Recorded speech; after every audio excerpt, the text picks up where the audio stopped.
রাস্তায় একটু হাঁটতে বেরিয়েছিলাম, তো হাঁটতে বেরিয়ে দেখা হয়ে গেছিলো একটা বান্ধবীর সাথে। তো বান্ধবী বললো চল একটু অনেক দিন পর দেখা হয়েছে, একটু রেস্টুরেন্ট যাই। তো আমরা এই রেস্টুরেন্টটাতে চলে এলাম। তো দেখো রেস্টুরেন্টে এলে তো আর হবে না, যাক কিছু তো খেতে হবে। কিন্তু রেস্টুরেন্টটা কিন্তু দারুণ ছিল, এই গরমে একটু বসে গল্প করার জন্য আর আড্ডা মারার জন্য, যেটা সবথেকে বেশি দরকার এসি।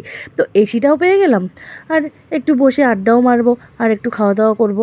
যাক, তো আমরা চাউমিন অর্ডার করেছিলাম, তো চাউমিনটা তো চলে এসছে। যাক, তো বললাম চাউমিনটা তো দেখে লাভ নেই, তাড়াতাড়ি বেরিয়ে। তো দেখো চাউমিনটা এত সুন্দর দেখতে না, খুব সুন্দর ছিল চাউমিনটা। চাউমিনটা খাওয়া যাক। চাউমিনটা তো খাবো, কিন্তু একটু দুজনকে তো একটু ছবিও তো তুলতে হবে, তা দুজন একটু ছবি টবি তুলবো। তাহলে আমরা এখন চাউমিনটা খেতে থাকি আর আমরা একটু গল্প করি।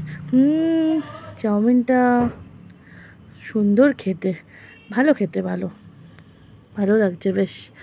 যাক, আমার ও বলছে বেশ ভালো খেতে। শুধু খেলে কি আর হবে? যাক, খাওয়া দাওয়া তো হয়ে গেল, এবার বেরিয়ে যাই।